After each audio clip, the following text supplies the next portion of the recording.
ಪ್ರಜ್ವಲ್ ರೇವಣ್ಣ ವಿರುದ್ಧದ ಅಶ್ಲೀಲ video pen drive ಬಗ್ಗೆ ಎಸ್ಐಟಿ ತನಿಖೆ ಚುರುಕುಗೊಳಿಸಿದೆ. ಎಸ್ಐಟಿ ಮುಖ್ಯಸ್ಥ ಬಿಕೆ ಸಿಂಗ್ ನೇತೃತ್ವದಲ್ಲಿ ತನಿಖೆ ನಡೀತಾ ಇದ್ದು 21 ಅಧಿಕಾರಿಗಳ 5 ತಂಡ ರಚನೆ ಮಾಡಿ ವಿಚಾರಣೆಯನ್ನ ಮಾಡಲಾಗ್ತಾ ಇದೆ. 2 ಎಸ್ಪಿಗಳು 3 ಎಸಿಪಿಗಳನ್ನು ಒಳಗೊಂಡಂತೆ 5 ಟೀಮ್ನಲ್ಲಿ ಒಂದೊಂದು ಜವಾಬ್ದಾರಿಯನ್ನ ನೀಡಲಾಗಿದೆ. ಒಂದು ಟೀಮ್ಗೆ ದೂರುದಾರಿ ಸಂತ್ರಸ್ತೆಯ ಸಂಪೂರ್ಣ ತನಿಖೆಯ ಹೊಣೆಯನ್ನು ನೀಡಲಾಗಿದೆ. ಮತ್ತೊಂದು ತಂಡಕ್ಕೆ ಟೆಕ್ನಿಕಲ್ ಸಾಕ್ಷ್ಯ ಕಲೆ ಹಾಕುವಂತ ಜವಾಬ್ದಾರಿ ನೀಡಲಾಗಿದೆ. ಮತ್ತೆರಡು ತಂಡಕ್ಕೆ ಪ್ರಜ್ವಲ್ ರೇವಣ್ಣ ಹಾಗೆಯೇ ಎಚ್ಡಿ ರೇವಣ್ಣ ವಿಚಾರಣೆ ಸೇರಿದಂತೆ ಹೊಳೆನರಸೀಪುರದಲ್ಲಿ ಸ್ಥಳೀಯವಾಗಿ ತನಿಖೆ ಮಾಡುವಂತ ಜವಾಬ್ದಾರಿಯನ್ನು ನೀಡಲಾಗಿದೆ. 5ನೇ ತಂಡಕ್ಕೆ ಪೇಪರ್ ವರ್ಕ್ ರಿಪೋರ್ಟ್ ತಯಾರಿಕೆ ಬಗ್ಗೆ ಜವಾಬ್ದಾರಿಯನ್ನು ನೀಡಲಾಗಿದೆ. ಪ್ರಜ್ವಲ್ ರೇವಣ್ಣ ಪೆನ್ ಡ್ರೈವ್ ಪ್ರಕರಣ ಸಂಬಂಧ ವಿಡಿಯೋ ಲೀಕ್ ಮಾಡಿದವರ ಬುಡಕ್ಕೆ ಎಸ್ಐಟಿ ತಂಡ ಕೈ ಹಾಕಿದೆ. ಮೊಬೈಲ್ನಲ್ಲಿರುವಂತಹ ವಿಡಿಯೋಗಳು ಹೊರಬಂದಿದೆ ಹೇಗೆ ಅಂತ ಎಸ್ಐಟಿ ತನಿಖೆಯನ್ನು ಮಾಡ್ತಾ ಇದೆ. ಇನ್ನು ಪ್ರಜ್ವಲ್ ರೇವಣ್ಣ ಕಾರು ಚಾಲಕನಾಗಿದ್ದ ಕಾರ್ತಿಕ್ ಕೈಗೆ ಈ ವಿಡಿಯೋಗಳು ಸಿಕ್ಕಿದ್ದು ಹೇಗೆ, ಕಾರ್ತಿಕ್ಗೆ ವಿಡಿಯೋ ಕೊಟ್ಟವರು ಯಾರು ಅಂತ ಎಸ್ಐಟಿ ಮಾಹಿತಿಯನ್ನ ಕಲೆ ಹಾಕ್ತಾ ಇದೆ. ಇನ್ನು ಈ ವಿಡಿಯೋಗಳು ಪೆನ್ ಡ್ರೈವ್ ಮೂಲಕ ಹಾಸನದಲ್ಲಿ ರಿಲೀಸ್ ಆಗಿದ್ದು ಹೇಗೆ ಅಂತಾನು ವಿಚಾರಣೆಯನ್ನು ನಡೆಸಲಾಗ್ತಾ ಇದೆ. ಈ ಮಧ್ಯೆ ವಿಡಿಯೋ ರಿಲೀಸ್ ಮಾಡಿದ್ದು ನಾನಲ್ಲ ಅಂತ ಕಾರ್ತಿಕ್ ವಕೀಲ ದೇವರಾಜೇಗೌಡ ಹೇಳ್ತಿದ್ದಾರೆ. ವಿಡಿಯೋ ಲೀಕ್ ಆದ ಬಗ್ಗೆ ಎಸ್ಐಟಿ ರಿವರ್ಸ್ ಇನ್ವೆಸ್ಟಿಗೇಷನ್ ಅನ್ನು ಮಾಡ್ತಾ ಇದೆ. ಅವರ ಈ ಪೆನ್ ಡ್ರೈವ್ ನ ಕಾರ್ತಿಕ್ ಬಂದ್ಬಿಟ್ಟು ನನಗೆ ಕೊಟ್ಟ, ಮತ್ತೆ ನಾನು ಬರೋಕ್ಕಿಂತ ಮುಂಚೆನೆ ಕಾಂಗ್ರೆಸ್ ಮುಖಂಡರಿಗೆಲ್ಲ ಕೊಟ್ಟಿದ್ದೀನಿ ಅಂತ ಹೇಳ್ಬಿಟ್ಟು ಸುಳ್ಳು ಅಪಾದನೆಲ್ಲ ಮಾಡ್ತಾವ್ರೆ. ಬಟ್ ಏನಂತಾರೆ, ನಾನು ಬಿಜೆಪಿ ಮುಖಂಡರಾದಂಥ ಮೊಳೆಯಾಸ್ಪುರ ಕ್ಯಾಂಡಿಡೇಟ್ ಆಗಿದ್ದೀನಿ, ಪರಾಜಿತ ಅಭ್ಯರ್ಥಿ ಆದ ದೇವರಾಜೇಗೌಡರು ಬಿಟ್ರೆ ನಾನು ಇನ್ನು ಯಾವುದೇ ಕಾಂಗ್ರೆಸ್ ಮುಖಂಡರಿಗಾಗಲಿ ಇನ್ನೊಬ್ರಿಗೆ ಯಾರು ಕೊಡ್ಲಿಲ್ಲ. ಕಾಂಗ್ರೆಸ್ ಅವ್ರಿಗೆ ಏನು ಕೊಡ್ಲಿಕ್ಕೆ ಕಾಂಗ್ರೆಸ್ ಅವ್ರ ಜೊತೆ ಚೆನ್ನಾಗಿ ಅವ್ರ ಜೊತೆ ಒಡನಾಟ ಇಟ್ಕೊಂಡು ನಾನು ಹಾಕಿದ ಕೇಸ್ನೇ ಅದು ಬಿ ರಿಪೋರ್ಟ್ ಹಾಕ್ಬಿಟ್ಟು ಇದ್ರಲ್ಲಿ ಏನು ಸಾಕ್ಷಿ ಇಲ್ಲ ಅಂತ ಹೇಳ್ಬಿಟ್ಟು ಕೊಡ್ತಾರೆ. ನಾನು ಅಷ್ಟು ಸಾಕ್ಷಿ ಎಲ್ಲ ಕೊಟ್ಟರು ಅಂಥದ್ರಲ್ಲಿ ಕಾಂಗ್ರೆಸ್ ಅವ್ರ ಕೈ ನಂಬಿ ನಾನು ಹೆಂಗೆ ಹೋಗ್ಲಿ ಅಂತ ಹೇಳ್ಬಿಟ್ಟು ಇವ್ರ ಹತ್ರಕ್ಕೆ ಹೋಗಿದ್ದೆ. ಬಟ್ ಇವರು ಇದೇ ಥರ ಮೋಸ ಮಾಡಿದ್ರು ನನಗೆ. ಈಗ ನೆನ್ನೆ ಮೊನ್ನೆ ನಡೀತಾರ ವಿದ್ಯಮಾನ ಅಂತಾನೆ ಇವ್ರು ಬಂದ್ಬಿಟ್ಟು ಪೆನ್ ಡ್ರೈವ್ ಇವರೇ ಹಂಚಿದ್ರು, ಇನ್ನೊಬ್ರು ಕೊಟ್ಟು ಹಂಚ್ಕೊಂಡ್ರು, ಬಿಜೆಪಿ ಹಂಚ್ಕೊಂಡವ್ರು ನನಗೆ ಅದು ಗೊತ್ತಿಲ್ಲ. ಬಟ್ ಇವ್ರು ಒಬ್ರಿಗೆ ಬಿಟ್ಟು ನಾನು ಯಾರು ಕಾಪಿ ಕೊಟ್ಟಿಲ್ಲ. ಈಗ ನೋಡ್ರಿ ಅವ್ರು ಬಚಾವಾಗೋಸ್ಕರ ನನ್ನ ಮೇಲೆ ಇಲ್ದಾರ ಅಪಾದ ಹೊರಿಸ್ತಾರೆ.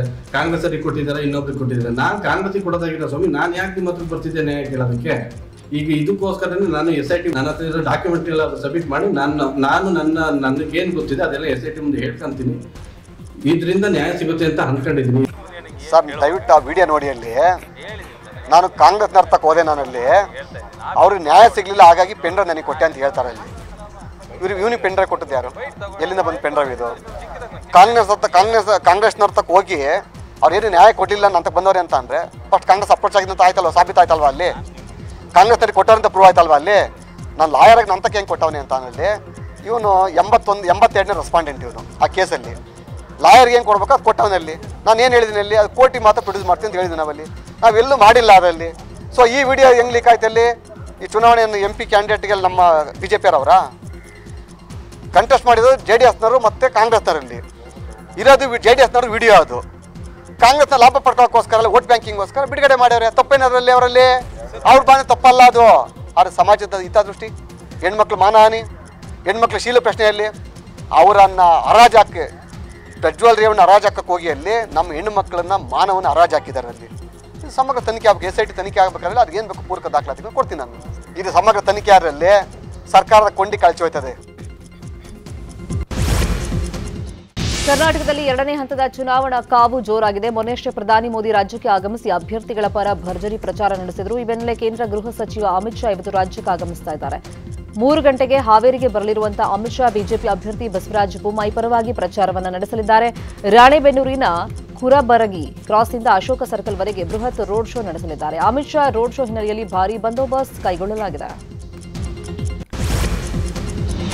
ಹಾವೇರಿಯಲ್ಲಿ ರೋಡ್ ಶೋ ಬಳಿಕ ಹುಬ್ಬಳ್ಳಿಗೆ ಕೇಂದ್ರ ಗೃಹ ಸಚಿವ ಅಮಿತ್ ಶಾ ಆಗಮಿಸಲಿದ್ದಾರೆ. ಸಂಜೆ 5:45ಕ್ಕೆ ಹುಬ್ಬಳ್ಳಿಯ ನೆಹರು ಮೈದಾನದಲ್ಲಿ ಬಹಿರಂಗ ಸಭೆ ನಡೆಸಿ ಪ್ರಹ್ಲಾದ್ ಜೋಶಿ ಪರ ಮತ ಭೇಟಿಯನ್ನ ಮಾಡ್ತಾರೆ. ಇನ್ನು ಅದಕ್ಕೂ ಮುನ್ನ ಕೊಲೆಯಾದ ವಿದ್ಯಾರ್ಥಿನಿ ನೇಹಾ ಹಿರೇಮಠ್ ನಿವಾಸಕ್ಕೆ ಭೇಟಿ ನೀಡಿ ಕುಟುಂಬದವರಿಗೆ ಸಾಂತ್ವನ ಹೇಳ್ತಾರೆ. ನಂತರ ಬಹಿರಂಗ ಸಭೆಯಲ್ಲಿ ಪಾಲ್ಗೊಂಡು ಕಾಂಗ್ರೆಸ್ ವಿರುದ್ಧ ವಾಗ್ದಾಳಿಯನ್ನು ನಡೆಸಲಿದ್ದಾರೆ. ರಾತ್ರಿ 7:10ಕ್ಕೆ ಹುಬ್ಬಳ್ಳಿ ಏರ್ಪೋರ್ಟ್ನಿಂದ ಹೈದರಾಬಾದ್ಗೆ ಅಮಿತ್ ಶಾ ವಾಪಸ್ ಹೋಗ್ತಾರೆ. ಚಿಕ್ಕೋಡಿಯಲ್ಲಿ ಮರಾಠ ಮತಗಳ ಓಲೈಕೆಗಾಗಿ ಕಾಂಗ್ರೆಸ್ ಬಿಜೆಪಿ ನಾಯಕರು ಮಹಾರಾಷ್ಟ್ರ ನಾಯಕರ ಮೊರೆ ಹೋಗಿದ್ದಾರೆ. ಎರಡೂ ಪಕ್ಷಗಳು ಗಡಿ ಭಾಗದಲ್ಲಿ ಪ್ರಚಾರ ಮಾಡೋದಕ್ಕೆ ಮಹಾರಾಷ್ಟ್ರ ನಾಯಕರಿಗೆ ಆಹ್ವಾನ ನೀಡ್ತಾ ಇವೆ. ಇವತ್ತು ಎನ್ಸಿಪಿ ನಾಯಕ ಶರದ್ ಪವಾರ್ ನಿಪಾಣಿಯಲ್ಲಿ ಮತಬೇಟೆ ಆಡಲಿದ್ದಾರೆ.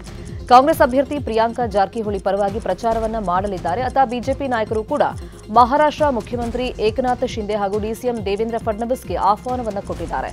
ಮೇ 2, 3ರಂದು ಚಿಕ್ಕೋಡಿಯಲ್ಲಿ ಪ್ರಚಾರವನ್ನ ಮಾಡಲಿದ್ದಾರೆ.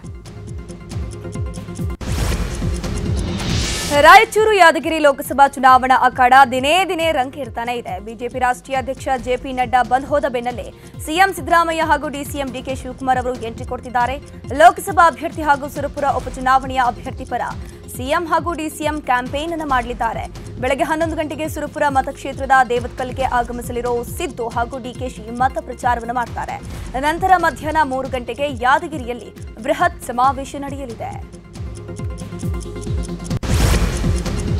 ರಾಜ್ಯದಲ್ಲಿ 2ನೇ ಹಂತದ ಚುನಾವಣೆಗೆ ಕೌಂಟ್ ಡೌನ್ ಶುರುವಾದ ಹೊತ್ತಲ್ಲೇ ಬೀದರ್ನಲ್ಲಿ ಸಂಸದ ಭಗವಂತ್ ಖೂಬಾ ವಿರುದ್ಧ ಪೋಸ್ಟರ್ ವಾರ್ ಶುರುವಾಗಿದೆ. ಖೂಬಾ ವಿರುದ್ಧದ ಪೋಸ್ಟ್ಗಳು ಸೋಷಿಯಲ್ ಮೀಡಿಯಾದಲ್ಲಿ ಭಾರೀ ವೈರಲ್ ಆಗ್ತಾ ಇದೆ. ಖೂಬಾ ಹಟಾವೋ, ಬೀದರ್ ಬಚಾವೋ, 10 ವರ್ಷ ಖೂಬಾ ಅಭಿವೃದ್ಧಿ ಶೂನ್ಯ, ಕೋಟಿ ಕೋಟಿ ಲೂಟಿಗೆ ಇವರ ದೊಡ್ಡ ಸಾಧನೆ, ಕೊರೋನಾದಲ್ಲಿ ಎಲ್ಲಿದೆಯಪ್ಪ, ಬೀದರ್ಗೆ ಗೂಂಡಾ ಸಂಸದ ಬೇಕಾ, ಮಾಜಿ ಸಚಿವ ಪ್ರಭು ಚೌಹಾಣ್ ಹತ್ಯೆಗೆ ಯತ್ನಿಸಿದ್ದೇ ಖೂಬಾ ಅಂತ 10 ಪೋಸ್ಟರ್ಗಳನ್ನು ಹರಿಬಿಡಲಾಗಿದೆ.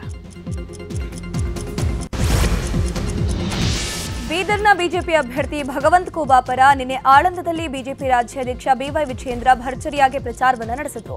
ಈ ವೇಳೆ ಕಾಂಗ್ರೆಸ್ ವಿರುದ್ಧ ವಿಜಯೇಂದ್ರ ಗುಡುಗಿದ್ರು. ಕಾಂಗ್ರೆಸ್ನವರು ಕೇವಲ ಪುಕ್ಸಟೆ ಭಾಷಣವನ್ನು ಮಾಡ್ತಾರೆ, ಅವರಿಂದ ರಾಜ್ಯ ಉದ್ಧಾರ ಸಾಧ್ಯವಿಲ್ಲ. ಕಾಂಗ್ರೆಸ್ ಪಕ್ಷ ಜಾತಿಗಳ ಮಧ್ಯೆ ವಿಷ ಬೀಜವನ್ನ ಬಿತ್ತುತ್ತಿದೆ ಅಂತ ವಾಗ್ದಾಳಿಯನ್ನು ಮಾಡಿದ್ರು. ಇವತ್ತೇನ್ ಕಾಂಗ್ರೆಸ್ ಪುಕ್ಷಟೆ ಭಾಷಣ ಮಾಡ್ತಾರೆ ಬಿಟ್ರೆ ಅವರಿಂದ ಏನೂ ರಾಜ್ಯನೂ ಉದ್ಧಾರ ಆಗೋದಿಲ್ಲ. ನಿಮ್ಗೆ ಗೊತ್ತಿದೆ, ಯಡಿಯೂರಪ್ಪ ಮುಖ್ಯಮಂತ್ರಿ ಇದ್ದಾಗ ನಾನೇ ಬಂದಿದ್ದೆ. ನಮ್ಮ ಇಲ್ಲಿ ಶರಣು ಸಲಗಾರ್ ಇದ್ದಾರೆ MLA ಅವರು. ಆ ಉಪಚುನಾವಣೆಗೆ ಬಂದಂತ ಸಂದರ್ಭದಲ್ಲಿ ನಾನು ರಾಜ್ಯದ ಉಪಾಧ್ಯಕ್ಷನಿದ್ದೆ. ನಾನು ಭರವಸೆ ಕೊಟ್ಟು ಹೋಗಿದ್ದೆ, ನಮ್ಮ ಉಪಚುನಾವಣೆ ಆದ್ಮೇಲೆ ಇವತ್ತು ಮರಾಠ ಅಭಿವೃದ್ಧಿ ನಿಗಮವನ್ನು ಮಾಡ್ತೇವೆ ಅಂತೇಳಿ ಘೋಷಣೆ ಮಾಡಿ ಹೋಗಿದ್ವಿ. ಚುನಾವಣೆ ಗೆದ್ಮೇಲೆ ಯಡಿಯೂರಪ್ಪ ಮುಖ್ಯಮಂತ್ರಿ ಇದ್ದಾಗ ಮರಾಠ ಅಭಿವೃದ್ಧಿ ನಿಗಮವನ್ನು ಕೂಡ ಮಾಡಿದ್ದೇವೆ. ಯಾಕೆ ಮಾತನ್ನ ಹೇಳ್ತೇವೆ ಅಂತ ಹೇಳಿದ್ರೆ, ಈ ಕಾಂಗ್ರೆಸ್ ಪಕ್ಷ ಜಾತಿಗಳ ಮಧ್ಯೆ ವಿಷಬೀಜವನ್ನು ಬಿತ್ತಾರೆ ಹೊರತು ಇವರಿಂದ ಯಾವುದೇ ಸಮಾಜಕ್ಕೂ ಕೂಡ ನ್ಯಾಯ ಸಿಗೋದಿಲ್ಲ, ಯಾರು ಕೂಡ ಒಳ್ಳೆ ಕೆಲಸವನ್ನು ಮಾಡೋದಕ್ಕೆ ಸಾಧ್ಯ ಇಲ್ಲ. ಇವತ್ತೇನ್ ಕಾಂಗ್ರೆಸ್ ಪುಕ್ಷಟೆ ಭಾಷಣ ಮಾಡ್ತಾರೆ ಬಿಟ್ರೆ ಅವರಿಂದ ಏನೂ ರಾಜ್ಯ. ಕೊಪ್ಪಳ ಲೋಕಸಭಾ ಕ್ಷೇತ್ರದಲ್ಲಿ ಸಿಎಂ ಸಿದ್ದರಾಮಯ್ಯ ಮತಬೇಟೆಯನ್ನು ಮಾಡಿದ್ರು. ಗಂಗಾವತಿಯಲ್ಲಿ ಕಾಂಗ್ರೆಸ್ ಅಭ್ಯರ್ಥಿ ರಾಜಶೇಖರ್ ಹಿಟ್ನಾಳ್ ಪರವಾಗಿ ಸಿಎಂ ಸಿದ್ದರಾಮಯ್ಯ ಮತಯಾಚಿಸಿದ್ರು. ಈ ವೇಳೆ ಮಾತನಾಡಿದ ಸಿಎಂ ಬಿಜೆಪಿ ಹಾಗೂ ರೆಡ್ಡಿ ವಿರುದ್ಧ ವಾಗ್ದಾಳಿ ಮಾಡಿದ್ರು. ಬಿಜೆಪಿಗೆ ಬಡವರ ಬಗ್ಗೆ ಕಾಳಜಿ ಇಲ್ಲ, ಮೋದಿ ಹೇಳಿದ ಅಚ್ಚೇ ದಿನ ಬಂತ, ಅವರಿಗೆ ವೋಟ್ ಹಾಕ್ತೀರಾ ಅಂತ ಗುಡುಗಿದ್ರು. ಇನ್ನು ರಿಪಬ್ಲಿಕ್ ಆಫ್ ಬಳ್ಳಾರಿ ಅಂತ ಮಾಡಿದ ಅಪಕೀರ್ತಿ ಜನಾರ್ದನ ರೆಡ್ಡಿಗೆ ಹೋಗುತ್ತೆ. ಇಲ್ಲಿ ನೀವು ಜನಾರ್ದನ ರೆಡ್ಡಿಯನ್ನ ಗೆಲ್ಲಿಸಿದ್ದೀರಿ, ಇಕ್ಬಾಲ್ ಅನ್ಸಾರಿಯನ್ನ ಗೆಲ್ಲಿಸಿದ್ರೆ ನನ್ನ ಮಂತ್ರಿಮಂಡಲದಲ್ಲಿ ಇರ್ತಾ ಇದ್ರು ಅಂತ ಹೇಳಿದ್ರು. ಬಳ್ಳಾರಿಯನ್ನ ರಿಪಬ್ಲಿಕ್ ಆಫ್ ಬಳ್ಳಾರಿ ಅಂತ ಮಾಡಿದ ಅಪಕೀರ್ತಿಗೆ ಯಾರಾದರೂ ಇದ್ರೆ ಅದು ಶ್ರೀಮಾನ್ ಜನಾರ್ದನ್ ರೆಡ್ಡಿ. ಆ ಜನಾರ್ದನ್ ರೆಡ್ಡಿಗೆ ಅವ್ರು ಮಾಡಿದಂತ ಪಾಪದ ಕೆಲಸಗಳಿಗೆ ಶಿಕ್ಷೆ ಆಗಬೇಕು ಅಂತ ಹೇಳಿ ಜನಾರ್ದನ್ ರೆಡ್ಡಿ ಅವರನ್ನ ಜೈಲಿಗೆ ಹೋಗ್ತಕ್ಕಂಥ ಕೆಲಸವನ್ನು ಮಾಡಿದ್ರು. ಅನ್ಸಾರಿ ಅವರನ್ನ ಸೋಲಿಸಿ ಜನಾರ್ದನ ರೆಡ್ಡಿಯನ್ನ ಗೆಲ್ಲಿಸಿ ಅವ್ರ ಮಾತುಗಳನ್ನ ನಂಬ್ಕೊಂಡಿದ್ದೀರಲ್ಲ ನೀವು ಅಂತೇಳಿ ನೀವು ನತದೃಷ್ಟರು ಅಂತಕ್ಕಂಥ ಮಾತುಗಳನ್ನ ಅನಿವಾರ್ಯವಾಗಿ ಹೇಳಬೇಕಾಗ್ತದೆ. ಅನ್ಸಾರಿ ಅವ್ರು ಗೆದ್ದಿದ್ರೆ ಮಂತ್ರಿ ಆಗ್ತಿದ್ರು. ಅನ್ಸಾರಿ ಅವ್ರು ಗೆದ್ದಿದ್ರೆ ಕರ್ನಾಟಕ ನನ್ನ ಮಂತ್ರಿಮಂಡಲದಲ್ಲಿ ಮಂತ್ರಿಯಾಗಿರ್ತಿದ್ರು. ಅವರನ್ನ ಸೋಲಿಸಿದ್ರಲ್ಲ ನೀವು, ತಪ್ಪು ಮಾಡಿದ್ರಿ ಅಲ್ವಾ? ಆ ತಪ್ಪು ಮತ್ತೆ ಈ ಲೋಕಸಭಾ ಚುನಾವಣೆಯಲ್ಲಿ ಆಗಬಾರದು. ಇನ್ನು ಸಿಎಂ ಪ್ರಚಾರಕ್ಕೆ ಬಂದಾಗಲೇ ಕಾಂಗ್ರೆಸ್ ಒಳ ಜಗಳ ಸ್ಫೋಟವಾಯಿತು. ಮಾಜಿ ಶಾಸಕ ಇಕ್ಬಾಲ್ ಅನ್ಸಾರಿ ಹಾಗೂ ಶಿವರಾಜ್ ತಂಗಡಗಿ ಬೆಂಬಲಿಗರ ಮಧ್ಯೆ ಗಲಾಟೆ ಆಯಿತು. ಮುಖ್ಯಮಂತ್ರಿಗಳು ವೇದಿಕೆಯಲ್ಲಿ ಇದ್ದಾಗಲೇ ಗಲಾಟೆ ಆಯಿತು.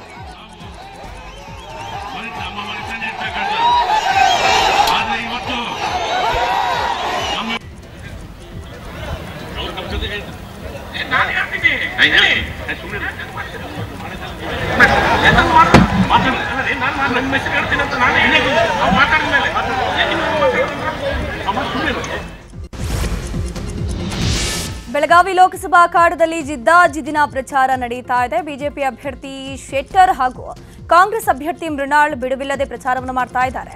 ಈಗ ಮೃಣಾಲ್ ಪರ ಸಂಬಂಧಿಯಾಗಿರುವಂತಹ ಭದ್ರಾವತಿ ಕಾಂಗ್ರೆಸ್ ಶಾಸಕ ಸಂಗಮೇಶ್ ಪ್ರಚಾರವನ್ನು ಮಾಡ್ತಿದ್ದಾರೆ.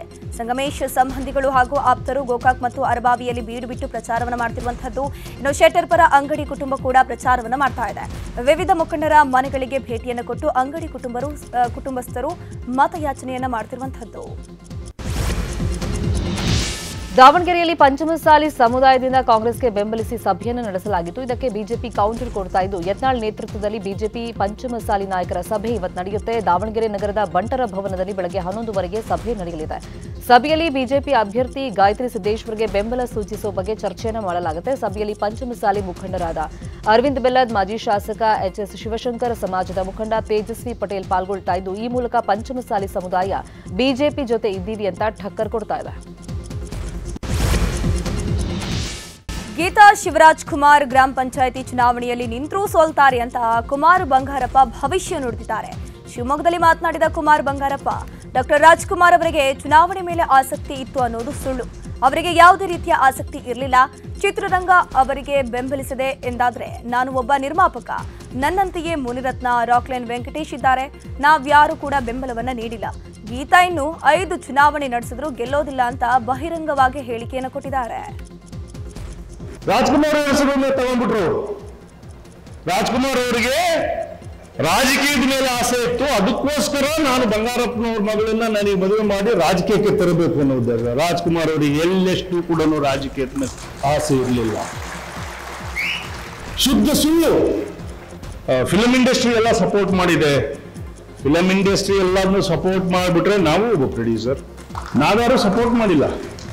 ಮುನಿರತ್ನ ಪ್ರೊಡ್ಯೂಸರ್ ಇದ್ದಾರೆ, ವೆಂಕಟೇಶ್, ರಾಕ್ಲೈನ್ ವೆಂಕಟೇಶ್ ಇದ್ದಾರೆ, ಅನೇಕರು ಏನು ಇವ್ರ ಜೊತೆ ಬಂದ್ಬಿಟ್ಟು ಕುಣಿತಾರೆ.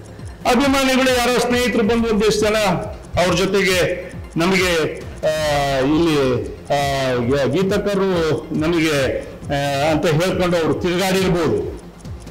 ಆದರೆ ಇದೇ ಗೀತಾ ಇನ್ನೂ 10 ಸರಿ ಇಲ್ಲಿ ಬಂದ್ಬಿಟ್ಟು ಮತ್ತೊಂದು ಸರಿ ಗ್ರಾಮ ಪಂಚಾಯತಿಯಿಂದನೇ ಶುರು ಮಾಡ್ಕೊಂಡು ನಾನು ಗೆಲ್ತೀನಿ ಅಂದ್ರೂ ಕೂಡ ಶಿವಮೊಗ್ಗ ಜಿಲ್ಲೆಯಲ್ಲಿ ಸಾಧ್ಯ. ಡಿಕೆ ಶಿವಕುಮಾರ್ ಫೋಟೋಗೆ ಅಶ್ಲೀಲ ಚಿತ್ರವನ್ನ ಮಾರ್ಫಿಂಗ್ ಮಾಡಿದಂತ ಹಿನ್ನೆಲೆಯಲ್ಲಿ ಕೆಪಿಸಿಸಿ ಕಾನೂನು ಘಟಕ ಪೊಲೀಸ್ ಠಾಣೆ ಮೆಟ್ಟಿಲೇರಿದೆ. ಸಂತೋಷ್, ರಾಜೇಶ್ ಹಾಗೂ ಕೇಸರಿ ಸಾಮ್ರಾಟ್ ಅನ್ನೋರ ವಿರುದ್ಧ ಹೈಗ್ರೌಂಡ್ಸ್ ಠಾಣೆಯಲ್ಲಿ ದೂರನ್ನು ನೀಡಲಾಗಿದೆ. ಅಶ್ಲೀಲ ಭಾವಚಿತ್ರಕ್ಕೆ ಡಿಕೆ ಶಿವಕುಮಾರ್ ಮುಖ ಜೋಡಣೆ ಮಾಡಿ ವೈರಲ್ ಮಾಡ್ತಾ ಇದ್ದಾರೆ. ಎಕ್ಸ್, ಫೇಸ್ಬುಕ್, ಯೂಟ್ಯೂಬ್ನಲ್ಲಿ ಈ ಪೋಸ್ಟ್ ವೈರಲ್ ಆಗ್ತಾ ಇದೆ. ಹೀಗಾಗಿ ಆರೋಪಿಗಳ ವಿರುದ್ಧ ಕ್ರಮ ಕೈಗೊಳ್ಳುವಂತೆ ದೂರಿನಲ್ಲಿ ತಿಳಿಸಲಾಗಿದೆ. ಉತ್ತರ ಪ್ರದೇಶದ ರಾಯ್ಬರೇಲಿಯಿಂದ ಹಾಗೆಯೇ ಅಮೇಥಿ ಕ್ಷೇತ್ರದಲ್ಲಿ ನಾಮಪತ್ರ ಸಲ್ಲಿಕೆಗೆ ಇನ್ನು 3 ದಿನ ಮಾತ್ರ ಬಾಕಿ ಉಳಿದಿರುವುದು. ಆದರೂ ಕೂಡ ಇದುವರೆಗೂ ಕಾಂಗ್ರೆಸ್ ಅಭ್ಯರ್ಥಿ ಯಾರು ಅನ್ನೋದು ಘೋಷಣೆಯಾಗಿಲ್ಲ. ಅಮೇಥಿಯಿಂದ ರಾಹುಲ್ ಗಾಂಧಿ ಹಾಗೆಯೇ ರಾಯ್ಬರೇಲಿಯಿಂದ ಪ್ರಿಯಾಂಕಾ ಗಾಂಧಿ ಸ್ಪರ್ಧೆ ಮಾಡ್ತಾರೆ ಅನ್ನೋ ಮಾತುಗಳಿವೆ. ಆದರೆ ಈವರೆಗೂ ರಾಜ್ಯ ನಾಯಕರು ಯಾವುದನ್ನು ಫೈನಲ್ ಮಾಡಿಲ್ಲ. ಆಂಧ್ರಪ್ರದೇಶದಲ್ಲಿ ಅಧಿಕಾರದ ಗದ್ದುಗೆ ಏರೋದಕ್ಕೆ ಹವಣಿಸುತ್ತಿರುವಂತಹ ಟಿಡಿಪಿ, ಜನಸೇನಾ ಹಾಗೂ ಬಿಜೆಪಿಯ ಮೈತ್ರಿಕೂಟ ಭರ್ಜರಿ ಆಫರ್ ಅನ್ನು ಘೋಷಣೆ ಮಾಡಿದೆ. ಈ ಬಾರಿ ರಾಜ್ಯದಲ್ಲಿ ಟಿಡಿಪಿ ನೇತೃತ್ವದ ಮೈತ್ರಿ ಪಕ್ಷ ಅಧಿಕಾರಕ್ಕೆ ಬಂದರೆ ಬಡವರಿಗೆ 900 ಚದರದ ಅಡಿಯ ಉಚಿತ ಸೈಟ್ ನೀಡುವುದಾಗಿ ಪ್ರಣಾಳಿಕೆಯನ್ನು ಬಿಡುಗಡೆ ಮಾಡಿದೆ. ಇದರ ಜೊತೆಗೆ ಮಹಿಳೆಯರಿಗೆ ಉಚಿತ ಬಸ್ ಪ್ರಯಾಣ, ಪ್ರತಿ ಕುಟುಂಬಕ್ಕೆ ಉಚಿತವಾಗಿ 3 ಅಡುಗೆ ಅನಿಲ ಸಿಲಿಂಡರ್ ವಿತರಣೆ, ರೈತರಿಗೆ ವಾರ್ಷಿಕ 20,000 ನೆರವು, ಹೀಗೆ ಭರಪೂರದ ಭರವಸೆಗಳನ್ನು ಕೊಟ್ಟಿದೆ. ಸುಪ್ರೀಂ ಕೋರ್ಟ್ನಲ್ಲಿ ಪತಂಜಲಿ ಪ್ರಾಡಕ್ಟ್ ಬಗ್ಗೆ ಚಾಟಿ ಬೀಸಿದ ಬೆನ್ನಲ್ಲೇ ಉತ್ತರಾಖಂಡ್ನಲ್ಲಿ 14 ಪತಂಜಲಿ ಉತ್ಪನ್ನಗಳನ್ನು ಬ್ಯಾನ್ ಮಾಡಲಾಗಿದೆ. ಇದರ ಬೆನ್ನಲ್ಲೇ ರಾಜ್ಯದಲ್ಲೂ ಪತಂಜಲಿ ಪ್ರಾಡಕ್ಟ್ ಬ್ಯಾನ್ ಆಗುತ್ತಾ ಅನ್ನೋ ಅನುಮಾನ ವ್ಯಕ್ತವಾಗಿದೆ. ಪತಂಜಲಿ ಪ್ರಾಡಕ್ಟ್ನ ಗುಣಮಟ್ಟ ಕಡಿಮೆಯಾಗಿದೆ ಅನ್ನೋ ಆರೋಪ ಕೇಳಿಬಂದಿದ್ದು, ರಾಜ್ಯದ ಆರೋಗ್ಯ ಇಲಾಖೆ ಫುಲ್ ಅಲರ್ಟ್ ಆಗಿದೆ. ಪ್ರಾಡಕ್ಟ್ಗಳ ಗುಣಮಟ್ಟ ಪರೀಕ್ಷೆಗೆ ಆರೋಗ್ಯ ಸಚಿವ ದಿನೇಶ್ ಗುಂಡೂರಾವ್ ಆದೇಶ ಕೊಟ್ಟಿದ್ದಾರೆ. ಈ ಕುರಿತು ತಮ್ಮ ಎಕ್ಸ್ ಖಾತೆಯಲ್ಲಿ ಮಾಹಿತಿಯನ್ನು ಹಂಚಿಕೊಂಡಿದ್ದಾರೆ. ರಾಜ್ಯದಲ್ಲಿ ಬರದ ಛಾವೆ ಆವರಿಸಿದೆ. ರಾಮನಗರ ಜಿಲ್ಲೆಯ ಚನ್ನಪಟ್ಟಣ ತಾಲೂಕಿನ ಇಗ್ಗಲೂರು ಡ್ಯಾಂ ಖಾಲಿಯಾಗಿದೆ. ಎಲ್ಲಿಯೂ ಮಳೆಯಾಗದ ಕಾರಣ ಡ್ಯಾಂ ಖಾಲಿಯಾಗಿದ್ದು, ಸುತ್ತಮುತ್ತಲ ಹಳ್ಳಿಗಳ ಗ್ರಾಮಸ್ಥರು ನೀರಿಗಾಗಿ ಪರದಾಡುವಂತಾಗಿದೆ. ಈಗ ಡೆಡ್ ಸ್ಟೋರೇಜ್ ಡ್ಯಾಂ ತಲುಪಿದ್ದು, ಅಕ್ಕಪಕ್ಕದ ಜಮೀನಿನ ಬೋರ್ವೆಲ್ಗಳಲ್ಲಿಯೂ ನೀರಿನ ಪ್ರಮಾಣ ಕಡಿಮೆಯಾಗಿದೆ. ರಾಜ್ಯದಲ್ಲಿ ರಣ ಬಿಸಿಲಿನ ಧಗೆ ದಿನೇ ದಿನೇ ಹೆಚ್ಚಾಗ್ತಾ ಇದೆ. ನಿನ್ನೆ ರಾಯಚೂರಲ್ಲಿ 45.6 ಡಿಗ್ರಿ ಸೆಲ್ಸಿಯಸ್ ಉಷ್ಣಾಂಶ ದಾಖಲಾಗಿದೆ. ಇದು ಕಳೆದ 1 ದಶಕದಲ್ಲಿ ಏಪ್ರಿಲ್ನಲ್ಲಿ ರಾಯಚೂರಲ್ಲಿ ದಾಖಲಾದ ಅತಿ ಗರಿಷ್ಠ ತಾಪಮಾನವಂತೆ. ಉತ್ತರ ಹಾಗೂ ಕಲ್ಯಾಣ ಕರ್ನಾಟಕದ ಜಿಲ್ಲೆಗಳಲ್ಲಿ ಕಳೆದ 3 ದಿನದಿಂದ ಉಷ್ಣ ಅಲೆ ಜೋರಾಗಿದ್ದು, ಜನಜೀವನ ಕಂಗಾಲಾಗಿದೆ. ಇನ್ನು ರಾಜ್ಯದ 17 ಜಿಲ್ಲೆಗಳಲ್ಲಿ ಮುಂದಿನ 5 ದಿನಗಳ ಕಾಲ ಭಾರೀ ಬಿಸಿಗಾಳಿ ಬೀಸಲಿದೆ ಅಂತ ಹವಾಮಾನ ಇಲಾಖೆ ಮುನ್ಸೂಚನೆ ಕೊಟ್ಟಿದೆ. ವಿಜಯಪುರದಲ್ಲಿ ಸ್ನಾನ ಮಾಡೋಕೆ ಬಾವಿಗೆ ಹೋಗಿದ್ದ 2 ಬಾಲಕರು ಸಾವನ್ನಪ್ಪಿರುವಂತಹ ಘಟನೆ ನಡೆದಿದೆ. ಗೋಲಗೇರಿ ಗ್ರಾಮದಲ್ಲಿ ಬಿಸಿಲು ಹೆಚ್ಚಾಗಿದ್ದರಿಂದ ಗೆಳೆಯರಿಬ್ಬರು ಸ್ನಾನಕ್ಕೆ ಅಂತ ಬಾವಿಗೆ ತೆರಳಿದ್ರು. ಆದರೆ ಇಬ್ಬರಿಗೂ ಈಜು ಬಾರದ ಕಾರಣ ನೀರಲ್ಲಿ ಮುಳುಗಿ ಸಾವನ್ನಪ್ಪಿದ್ದಾರೆ. ಸೋಮಶೇಖರ್ ಆಲಮೇಲ್, ಮಲಿಕ್ ನದಾಫ್ ಮೃತ ದುರ್ದೈವಿಗಳಾಗಿದ್ದು, ಸಿಂದಗಿ ಪೊಲೀಸ್ ಠಾಣೆಯಲ್ಲಿ ಪ್ರಕರಣ ದಾಖಲಾಗಿದೆ. ಕಲಬುರಗಿಯಲ್ಲಿ ಲಕ್ಷಾಂತರ ರೂಪಾಯಿ ಮೌಲ್ಯದ ಅಕ್ರಮ ಮರಳನ್ನ ಜಪ್ತಿ ಮಾಡಲಾಗಿದೆ. ಭೀಮಾ ನದಿಯ ತೀರದಲ್ಲಿ ಅಕ್ರಮವಾಗಿ ಮರಳನ್ನ ಸಂಗ್ರಹಿಸಲಾಗುತ್ತಿದೆ ಎಂಬ ಮಾಹಿತಿಯನ್ನು ಆಧರಿಸಿದ ಪೊಲೀಸರು ರೇಡ್ ಮಾಡಿದ್ರು. ಈ ವೇಳೆ 37,40,000 ಮೌಲ್ಯದ 1,870 ಟ್ರ್ಯಾಕ್ಟರ್ನಷ್ಟು ಅಕ್ರಮ ಮರಳನ್ನ ವಶಕ್ಕೆ ಪಡೆದಿದ್ದಾರೆ. ಇನ್ನು 15 ಜನ ಆರೋಪಿಗಳ ವಿರುದ್ಧ ಅಫ್ಜಲ್ಪುರ ಪೊಲೀಸ್ ಠಾಣೆಯಲ್ಲಿ 5 ಪ್ರಕರಣ ದಾಖಲು ಮಾಡಲಾಗಿದೆ. ರಾಷ್ಟ್ರಪತಿ ದ್ರೌಪದಿ ಮುರ್ಮು ಇವತ್ತು ಅಯೋಧ್ಯೆಗೆ ಭೇಟಿ ನೀಡಲಿದ್ದು ಶ್ರೀರಾಮನ ದರ್ಶನ ಪಡೆಯಲಿದ್ದಾರೆ. ಸಂಜೆ 4 ಗಂಟೆ ಸುಮಾರಿಗೆ ಆಗಮಿಸಲಿರುವಂತಹ ರಾಷ್ಟ್ರಪತಿಗೆ ರಾಜ್ಯಪಾಲೆ ಆನಂದಿಬೆನ್, ಸಿಎಂ ಯೋಗಿ ಆದಿತ್ಯನಾಥ್ ಸೇರಿದಂತೆ ಹಲವರು ಸಾಥ್ ನೀಡಲಿದ್ದಾರೆ. ಬಳಿಕ ಸಂಜೆ ಸರಯೂ ನದಿ ದಡದಲ್ಲಿ ನಡೆಯುವಂತಹ ಆರತಿ ಉತ್ಸವದಲ್ಲೂ ಪಾಲ್ಗೊಳ್ಳುತ್ತಾರೆ. ಬಹುನಿರೀಕ್ಷಿತ ಟಿ20 ವಿಶ್ವಕಪ್ ಕ್ರಿಕೆಟ್ಗೆ ಭಾರತ ತಂಡ ಪ್ರಕಟಗೊಂಡಿದೆ. ರೋಹಿತ್ ಶರ್ಮಾ ತಂಡವನ್ನ ಮುನ್ನಡೆಸಲಿದ್ದಾರೆ. ಹಾರ್ದಿಕ್ ಪಾಂಡ್ಯ ಉಪನಾಯಕನಾಗಿದ್ದು ವಿರಾಟ್ ಕೊಹ್ಲಿ, ಸೂರ್ಯಕುಮಾರ್ ಯಾದವ್, ರಿಷಬ್ ಪಂತ್, ಯಶಸ್ವಿ ಜೈಸ್ವಾಲ್, ಸಂಜು ಸ್ಯಾಮ್ಸನ್, ಶಿವಂ ದುಬೆ, ಯಜುವೇಂದ್ರ ಚಹಲ್, ಇನ್ನು ರವೀಂದ್ರ ಜಡೇಜಾ, ಅಕ್ಷರ್ ಪಟೇಲ್, ಕುಲ್ದೀಪ್ ಯಾದವ್, ಬುಮ್ರಾ, ಸಿರಾಜ್, ಹರ್ಷದೀಪ್ಗೆ ಸ್ಥಾನ ಸಿಕ್ಕಿದೆ. ಅಚ್ಚರಿ ಅಂದ್ರೆ ಕನ್ನಡಿಗ ಕೆಎಲ್ ರಾಹುಲ್ ಅವರಿಗೆ ಅವಕಾಶ ಸಿಕ್ಕಿಲ್ಲ. ಹಾಗೆಯೇ ದಿನೇಶ್ ಕಾರ್ತಿಕ್ಗೂ ವಿಶ್ವಕಪ್ ಆಡಲು ಅವಕಾಶ ಸಿಕ್ಕಿಲ್ಲ.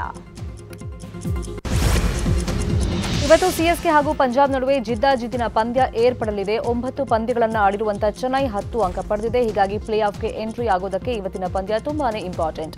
ಇನ್ನು ಪಂಜಾಬ್ ಆಡಿರುವಂತಹ 9 ಪಂದ್ಯಗಳಲ್ಲಿ 3 ಪಂದ್ಯಗಳನ್ನು ಮಾತ್ರ ಗೆದ್ದಿದೆ. ಪಂಜಾಬ್ ಕೂಡ ಇವತ್ತಿನ ಪಂದ್ಯ ಪ್ರಮುಖವಾಗಿದ್ದು ಪ್ಲೇ ಆಫ್ ಹೋಗಬೇಕು ಅಂದ್ರೆ ಇವತ್ತಿನ ಪಂದ್ಯ ಗೆಲ್ಲೇಬೇಕಾದಂತ ಅನಿವಾರ್ಯತೆ ಇದೆ. ಪ್ಲೇ ಆಫ್ಗೆ ಹೋಗಬೇಕು ಅನ್ನೋ ಮುಂಬೈ ಇಂಡಿಯನ್ಸ್ ಕನಸು ಬಹುತೇಕ ಭಗ್ನವಾದಂತಿದೆ. ಇನ್ನು ಲಕ್ನೋ ಪಡೆ ಮುಂದೆ ಹಾರ್ದಿಕ್ ಪಾಂಡ್ಯ ಟೀಮ್ ಮಂಡಿಯೂರಿದೆ. ಮೊದಲು ಬ್ಯಾಟಿಂಗ್ ಮಾಡಿದ ಮುಂಬೈ 7 ವಿಕೆಟ್ಗೆ ಕೇವಲ 144 ರನ್ ಮಾತ್ರ ಗಳಿಸಿತ್ತು.